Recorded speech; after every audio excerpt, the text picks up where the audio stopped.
Ready, talk boxing. This is Mr. A back on another one for RT boxing with Mr. A. That is your host, doing another post fight recap. This one for the WBA World Middleweight Championship. Now around the waist of Ryota Murata. He defeated Endom in the rematch. The first fight people thought was controversy. I thought it was fair. I didn't think it deserved any suspensions of any judges. Murata just let Endom do a little too much movement, score points, and let his legs eat up too much time to recuperate those points or recover those points back for himself, I should say. Now this fight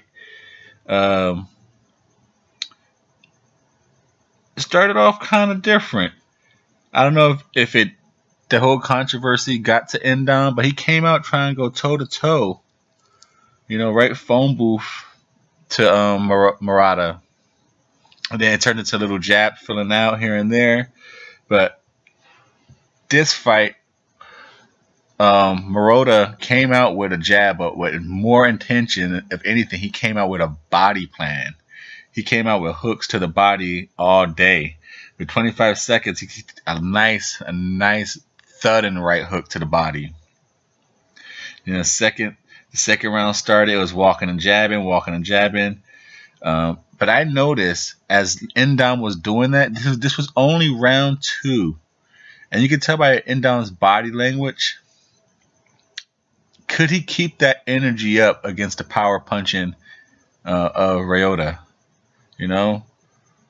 Because he was using too much energy to throw like 3-piece combinations that were just pity. It was just pop shotting, but they're like 3 to 4 punch combinations, jab, hook, and then plus trying to use his legs. That was a lot of energy to keep a power puncher from coming at you. So and then he started holding in the middle. So and when he holds, he dives in. So he uses even more legs to kind of lunge himself in. He was using a lot of unnoticeable energy to like maybe the regular eye just watching the fight. But anywhere, if you somewhat know about boxing or a coach or a trainer or anything, like my fighter's using a lot of energy right now. And what Endom, Murata,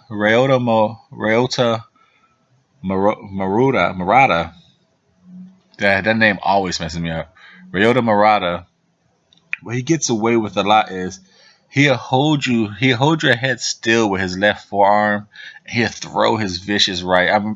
I'm very intrigued and interested to see as he gets bigger and starts fighting around the world, how will referees are they going to be lenient with him? Is he going to get deducted with points? Because I think him fighting in Japan, they're very lenient with him. Even though it was Kenny Bayless the referee this time, throughout his career, I think he's been very lenient. He gets away with holding your head in place with his left hand, whether he's palming it still or he holds it with a forearm and he swings it with the right. Mayweather did it somewhat. He's like probably the best person I can say who did it good. But Murata, he doesn't quite hide it as slick as Mayweather. It's just, I hold your head still, crack. So it's going to be pretty interesting to see how that turns too. But after the forearm, but I said that was about 1:40 that his first famous forearm, left forearm to right vicious hook came into the play. And then he just kept pressuring and walking him down. This time he walked him down with more jabs. And then about 23 seconds, another left hook to the stomach. So he was already rocked from that punch. Didn't quite recuperate. Getting pressured around the ring. And then a left hook to the stomach again. So Endom came out in the third round with a little something to prove. So they each exchanged uppercuts. But it just another at 220, another uppercut for Murata that wasn't answered this time by Endom. So it went to the inside fighting. Why Endom spent so much time in the inside? Most likely because the body shots was taking his legs away, but he tried to use them to stay on the outside, but like I said, the first fight, Murata walked him down just with no jab. Now he was walking him down with a jab, which was helping him get inside for these body shots.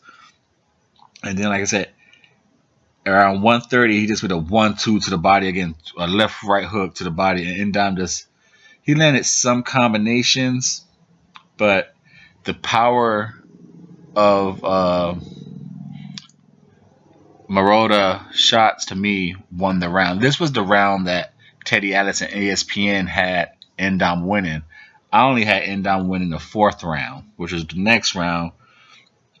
Indam started using pop shots, and he got his legs, I guess, under him, and to me, even though yes, Murata was landing some good jabs here and there, he only landed like about 2 really good shots I can recall. It was about 120. He did a nice left uppercut, and then about 48 seconds left, a jab to a right hook. So that hurt Indam, but it didn't. It didn't do enough to outscore all the pop shot and moving ring generalship that Indam was doing in the 4th round.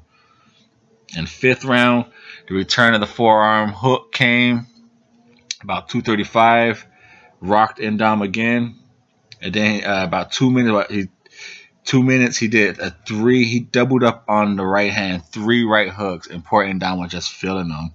And about a minute 30 left, he doubled with the left hook, hit him in the head, and hit him in the body. So he had Indam guessing where the punches were going to come from, what hand was going to be the power hand. He was doing a very good job at doing his punch variation and combo variation. You know, my breakdowns, I always talk about that. You know, I think that's a really good key to when there's a tough fight. If you could constantly throw different combinations out to your opponent and they don't know which one's coming, you always got that much of a higher chance to land a punch. So round 6 came out at 2 minutes. This was the first time you really got to see Indam show some effect from a punch. At 2 minutes, a nice uppercut came. It stiffened the legs of Indam for a quick second, stiffened them. Then about 130, 2 more rights came. 2 rights came, and then a left hook to the body. Like I said, he was doing a good job of not only putting Indam in a high guard, but he had no idea really where to block, you know, what was coming. And then Indam's continuing with some more pop shots. And then this is the first. Now, like I said, this is the first round where Indam starts showing effects. Like I said, the 2 minute kind of like stiffened his legs. Then the last 17 seconds, it's a nice untimed straight right hand by Murata. A staggered Indam. If you see Indam fight before, you know he has those legs. He kind of loses his balance. He stumbles around a lot. This was one of those moments. He got hit with a flush right hand right to the face. Stumbled backwards. He got saved by the bell. Round 7 comes out. 2 forearm right hands for Murata. He does it twice, and they crack poor Indam so hard. And then about 117, a nice left jab just pops Indam's head back. You know, and Indam was taking a lot of hits that he was taking previous rounds, but his body was starting to react in the 7th round different than they reacted the rest of the round. The same punches, but his body just showed a different story this time. And like I said, I don't know if it's because that was the last of the fight right there. He didn't come back off the stool on that one, so I don't know if the corner said, "Hey, that's it," or Indam said, "I can't go no more," because it came back from commercial and it was already Ryota's hands was being raised and everything. So they never really told us how it happened. You know, it said that the corner. So was it Indam himself? Was it the corner saying we're done? But Indam wasn't arguing it. It was just too much power, too much. It was body shots that really just slowed Indam down, and he couldn't use his legs. He could not use his legs like he did in the first fight to pop shot and use ring generalship to eat up some time. So that's that is the post-fight recap right here on Double RT Boxing with myself, Mr. A. Hope you give this video a thumbs up. Subscribe if you have not. Leave a comment down below. What did you think of this performance? What did you think of the body shots that Murata was throwing this time? And what would you like to see him do next?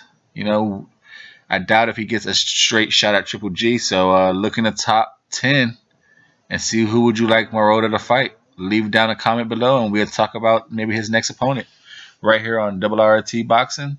Thank you for your time. Thank you for your support.